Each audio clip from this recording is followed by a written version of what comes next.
Welcome to Mixed Messages, a show where each episode we discuss someone's personal mixed race experience. I am your mixed race host, Sarah Donahue.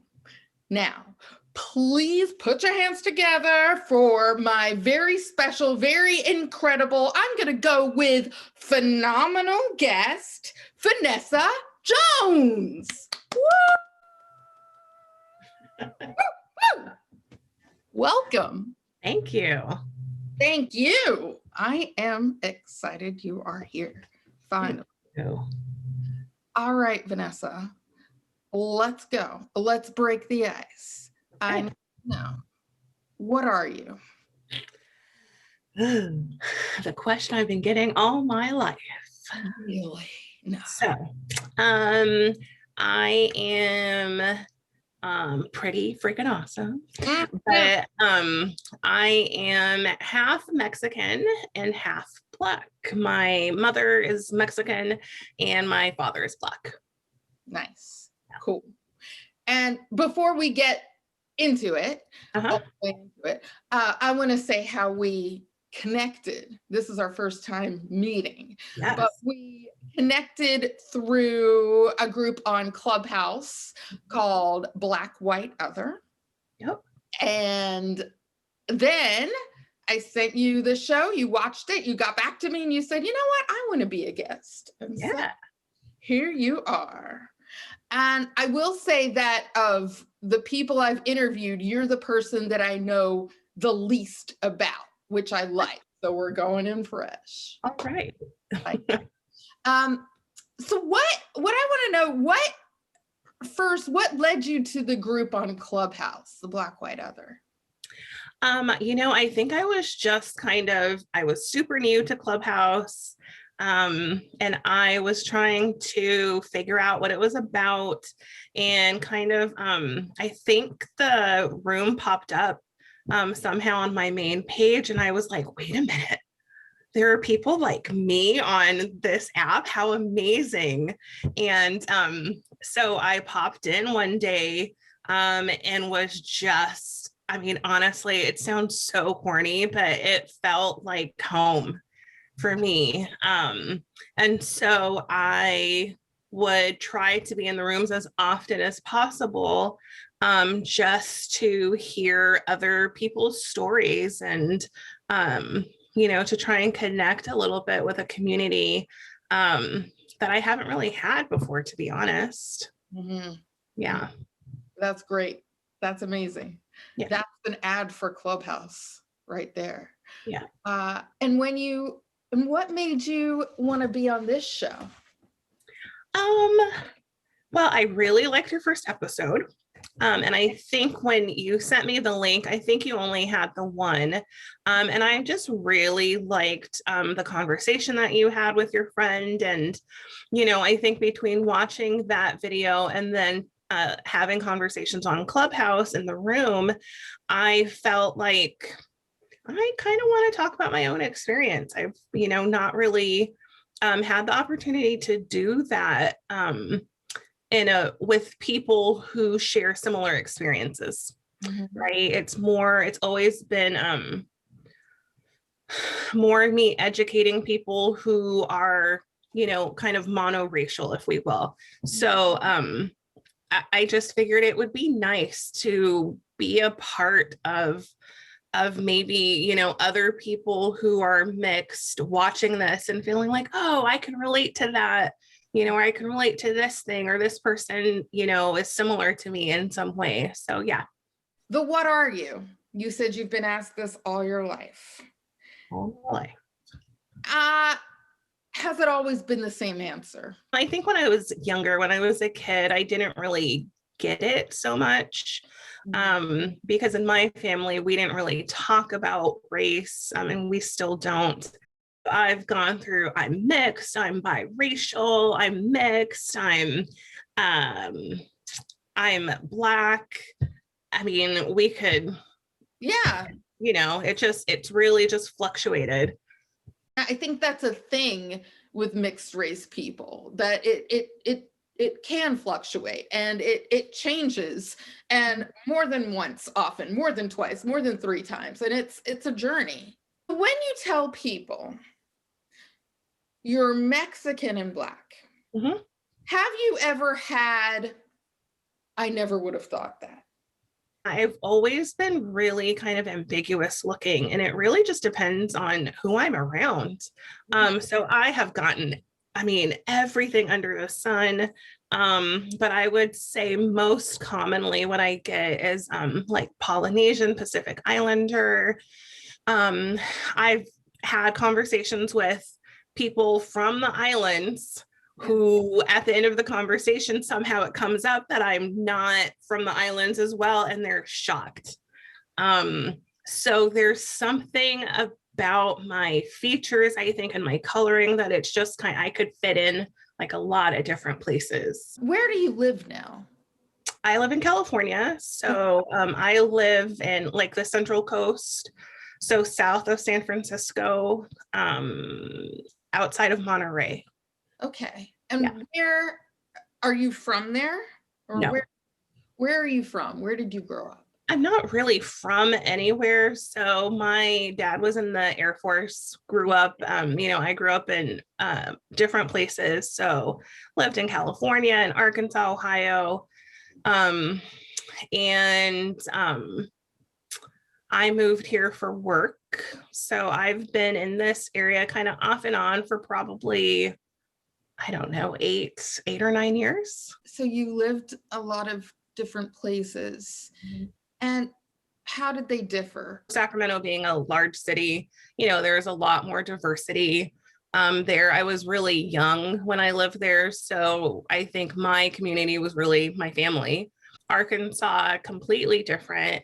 But, we lived on the Air Force Base. So there's a certain amount of diversity that comes with that, even if the surrounding community was not very diverse. In Ohio, there was a lot more diversity. I noticed that there was just a lot more color, in school. And then we moved back to California to this small little town in the mountains. And we kind of were the diversity. Do you have siblings? Yes, I have a younger brother. Has he experienced the same what are yous? Do you know if he gets Pacific Islander? He definitely gets, a variety of guesses. A lot of people think he's Arabic, and he has a beard. So I don't know if it's the combination of that and like his nose, because we have very different noses. We have a cousin who went to New Zealand and took a picture, sent it to us, where we were trying to figure out how he managed to get my brother's face on this like painting. And it was this really old painting in New Zealand, I think, of the Maori from New Zealand. It looked exactly like my brother, and it was the weirdest thing. But he just has one of those faces where, he could be anything. You said that your parents didn't really talk about race growing. Nope. Do you wish they would have? Yeah, definitely. I think a little bit in junior high, I kind of, started to get a little bit of I think I experienced some of the challenges of not fitting in, which, it's junior high, right? So I think it's hard for everybody, but it was very distinctly about race for me, and I just didn't understand what was happening. And then after high school, I didn't really have that problem in high school. And then when I went to college, it was the same thing all over again as junior high. And it was just really shocking, I think, to me, because I, came from a family where that stuff didn't really seem to matter. And so I didn't know that mattered to other people. So I wasn't prepared for it. What did you deal with? So when I was in junior high, um, there was this group of Black kids that I was just like enthralled with these kids. They were older than me because I think they were, yeah, they must have been 8th grade and I was 7th grade, but they just seemed so like grown up and I don't know, they were very exciting seeming people and they just seemed to just really just hate my guts for no particular reason. And I had a crush on one of the boys. I just thought he was so cute. But I remember, so when I was younger, I had really long hair, probably all the way down my back. And I used to wear it out quite a lot, like brush it out. And I remember getting cornered one day in the bathroom by this one girl that I went to school with who just really, really hated me. And she cornered me with her friends and they were just harassing me and, just basically accusing me of thinking that I was so cute and so much better than them. And I was just like shocked. I had no idea why they would think that about me. And I think it was really only in hindsight that I kind of figured out that it was probably because I was light skinned and because I had really long hair. That's really the only thing I could come up with, even all of these years later. Has anyone ever taken issue with how you identify? I've had a couple of people, I think not too many.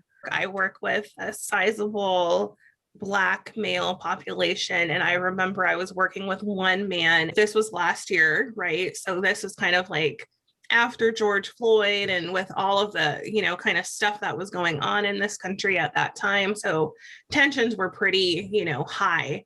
And I remember he was just talking to me about some of his feelings, and I said something in return about, as a Black person, and he was just like, what? Like you can't understand what it's like. And I kind of let it go at the time, and then I saw him again and it came up, and I did tell him, I was like, I know that I'm a lot lighter than you are, because he was very dark skinned. And so I know that we've had different experiences on top of the fact that I'm a woman, you're a man. I was like, but this idea that I don't know what it's like to experience discrimination, to be treated poorly because of my appearance, like I was like, that's just not realistic to think that you're the only person or only people who look like you experience that. And so it actually ended up being a pretty good conversation. That's great. But I really did have to directly address it with him, because it was just, he felt like he couldn't talk to me because I had no clue what it was like. Huh. Yeah. Because you were lighter. Exactly. But you said the response was good and the conversation was good after you said, you know what? Yeah. Let's go back. What was his response to that? Was he like, I didn't think of that, or what was that? I think he was a little surprised and just like, oh, really? Because I shared with him some of my experiences that I have had at work, with assumptions made about me and my abilities because of my appearance, because of, the color of my skin, that type of stuff. And I think for whatever the reason, that seemed to resonate with him. So it was interesting. That is interesting. Yeah. And it was racism that connected you. I would like to know, what do you do, and what have you received? What are those things that you've received in the workplace? Because of where I work and the area where I live, I work with a lot of, we don't have a ton of diversity, right? So basically I live in an area where there's a sizable part of the community is Latino, and then the rest are basically white, and you have like a smattering of Black people and Asian. That's really reflected in my workplace as well. I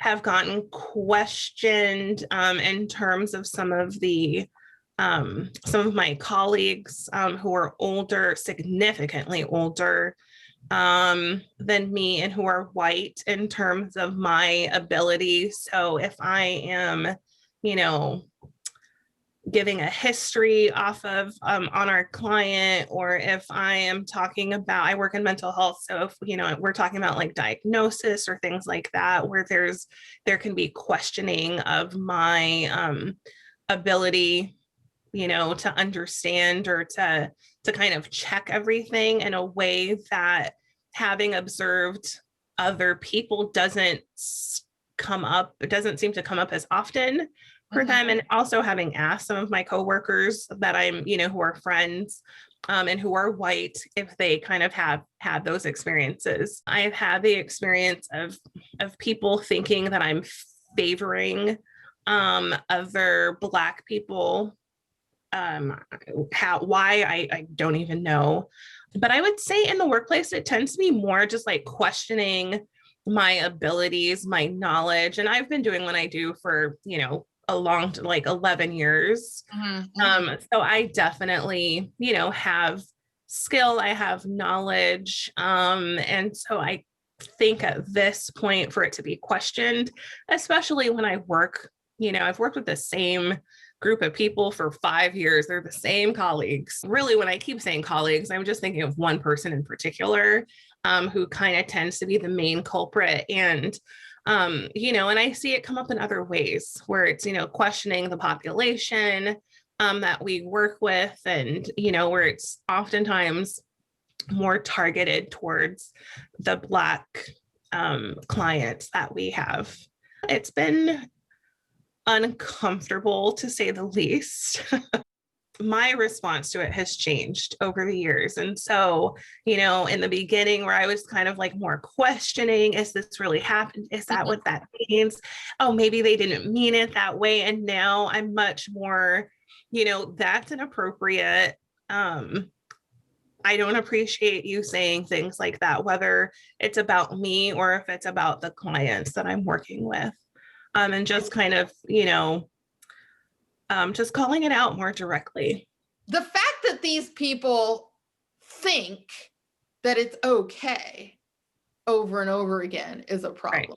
And they think possibly that's not what they meant. It's so ingrained in the society where it really puts people in a position where at some point you have to start being willing to question yourself and to really, think like, am I engaging in different behaviors or saying things that, even if I don't think that they're racist, like I can step back and realize that they are in fact racist.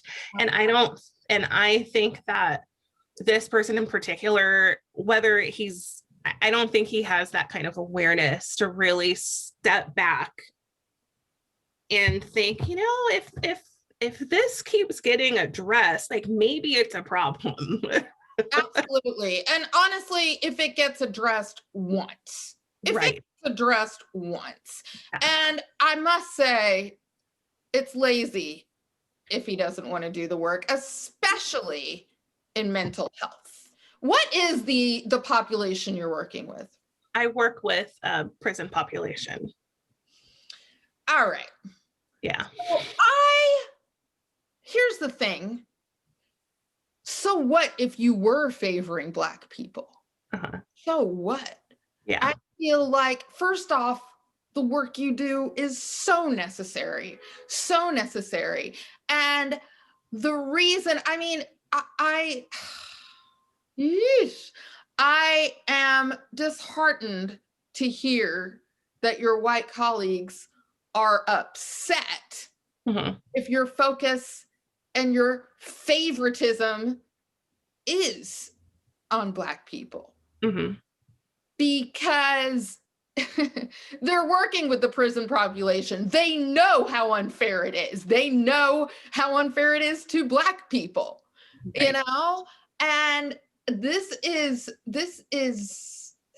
it's something that really, really needs to be addressed. And it's concerning that your colleagues feel that you're favoring them, and moreover, that that's a problem. I hear from the people that I work with on a regular basis where they feel like the other sides are always getting favored over them, right? So if I'm talking with Black clients, they feel like, there's so many Latino staff in the prison, and there's there's a huge group of Latino men who are incarcerated at our institution. And so there's that sense of, well, they get favored, right? And then if one of the Latino men I'm working with comes in, it's, oh, well, the Blacks are getting favored. Oh, the whites are getting favored. So there's this sense that everybody else is always getting favored over their own group. Do you ever feel like your colleagues are favoring one group over another? I've not seen it happen, but it's hard not to wonder. I think that in a lot of ways, it's just natural that we're going to, care for people who look like us. Yeah. Right. And who maybe speak your language and have come from similar culture. I have had a Black mixed female therapist for the past 3 years, and it's made a world of difference. I don't have to explain anything. There is, and what you were saying before about it's a teaching moment. I felt that in therapy sessions that I had with white therapists. It's just like, if I want to talk about racism, here's why it's racist. Here's why I'm being offended. No, I can't explain. To the point where, Vanessa, I was just like, you know what? I have to set up a boundary in therapy. Right. Because I am feeling worse leaving than when I came in, because it's exhausting. And I can't even get to the root of it. Right. So I think there is something to be said of people who can speak your language, like you said. Yeah, you're just reminding me of this interaction. So with one of my coworkers who is awesome, she's so good at what she does, and but she is white, and so that's pertinent to the conversation, to what happened. So I was talking with this man, he's Black. He was showing me a picture of like his kid or grandchild or something, right? And so I said to him, oh, he looks bad, right? And he was like, right, like he's bad. You can tell. And so we're using this word bad. Yeah. And we're going back and forth. And she's just like kind of peeking over, and she was like, he's not bad.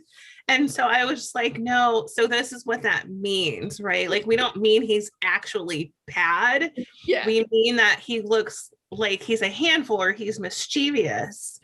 And she was like, oh, okay. And she was like really open to it, because she's very, she has a lot of awareness. It's kind of something that she, has done a lot of work on for herself and whatnot. But I thought it was so interesting that even, like, people can work on themselves. They can be anti-racist, all of this stuff. And sometimes you still just don't have cultural knowledge because it's not your culture.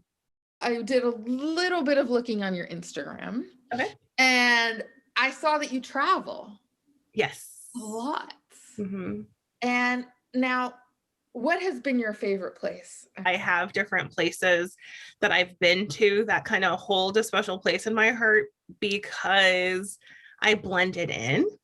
Ooh, tell, I want to know. So I was in the Dominican Republic when I was in graduate school, and it was so awesome because I was with my friends, and a couple of them were white and one was Filipina. And we were, like we would go everywhere together, right? Walking down the street to go to the beach, go to eat, whatever. And it took the locals days to figure out that I was with that group of people. And so they never bothered me. They didn't approach me, nothing. And they would approach my friends. And I was like, what's happening? I don't understand why they're not talking to me, but they keep asking my friends, like, giving them information, asking them about tour, all kinds of stuff. And then it's like, once it clicks that we were all together, then I kind of got looped into that. And I was like, oh my gosh, I just spent 3 days, like basically not just, I look so much like them, or they're used to, the variation in appearance, that it's like, it didn't stand out to them that I wasn't from their country. And I was like, oh, that was so amazing. Nice. So she's one of us. Yeah. Exactly. And it was fantastic. And I got the same thing in Morocco. And then I also got that a little bit in Zanzibar as well. And so it was just so wonderful to feel like I fit in, because I'm used to not fitting in.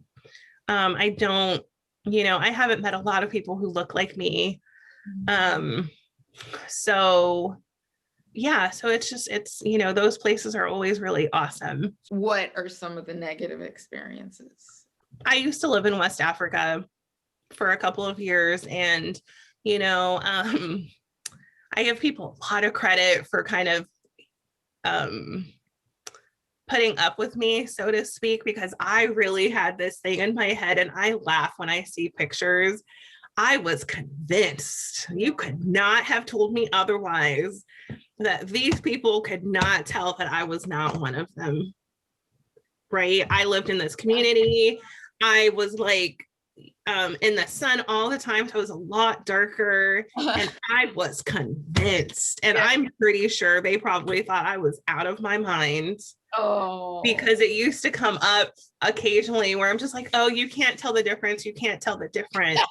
yeah. And then I look at pictures and I was like, yeah, no, they could tell the difference. Here and there, I would have an interaction with somebody who just, I think felt really angry about having foreigners in their country, about what that meant to have people who were lighter skinned, and kind of the influence that it had on some people, because at the time, I don't know how prevalent it is now, but this was 20 years ago, and they had a problem in some parts of West Africa with people wanting to bleach their skin.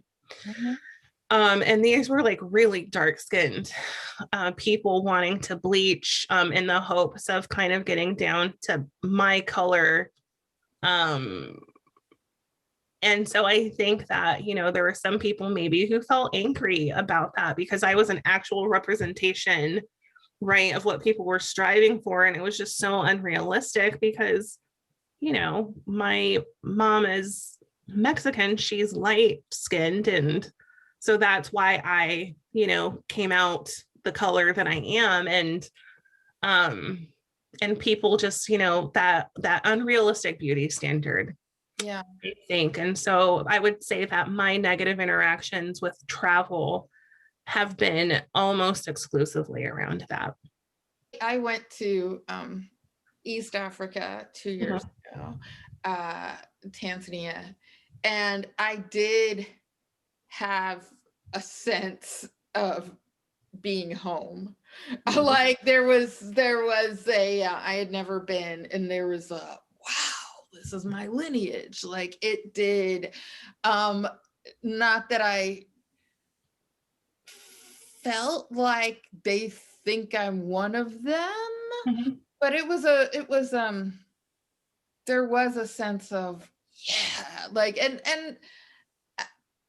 I did get, Sarah, how does it feel to be in your homeland? How does it feel? Like, and I was just like, yeah, it feels great. There's something special to me about being around people, around brown and Black people, where they are the majority, right? So whether that's in Africa, whether that's in Mexico, the Dominican Republic, like wherever, I find it's special. It feels different. Yeah. I think especially as somebody who didn't have that experience growing up and who still doesn't have that experience now as an adult. People have said to me, I never would have guessed you were mixed race. Mm-hmm. Or have you ever had that? I've never had anybody have that response. But I also find, honestly, like I don't talk about my race. I'm pretty sure I have friends that I consider good friends who I don't know if they know my background. People have preconceived notions of what mixed race people should look like. Have you experienced that personally? I think I've experienced it a little bit when my hair was longer. And if I wear my hair out, that seems to be like a giveaway for whatever the reason. And I think it's because it's very curly. But people seem to be able to tell the difference, like in the texture of my hair and the type of curl that I have, that it's always like a dead giveaway to me. Like that is mixed hair. And for whatever the reason, I don't know why people hone in on this with me, but with my eyes, that's always like a thing for people. That also apparently is a giveaway that I'm mixed. I mean, I don't understand it. No. It's like the thing. Thank you so much for being here, Vanessa. And I have loved it. And I'm really glad that you were a guest. Yeah, thank you for having me. This is a really, I don't know, it's kind of fun, like answering these questions and thinking about these things and in conversation with somebody else and not just like in my own head thinking about this stuff, Yeah, totally. I love it. That's why we're doing it. Any final comments, final thoughts? It was fun. So thank you so much. This has been Mixed Messages. Thank you so much, Vanessa Jones, for coming and being a guest. I have loved it. Please let me know what you think of the show. Let me know what topics you might like to see in the future, what questions you might want me to ask. And yes, ask me if you want to be a guest. Let me know. All right. Thank you. Bye-bye.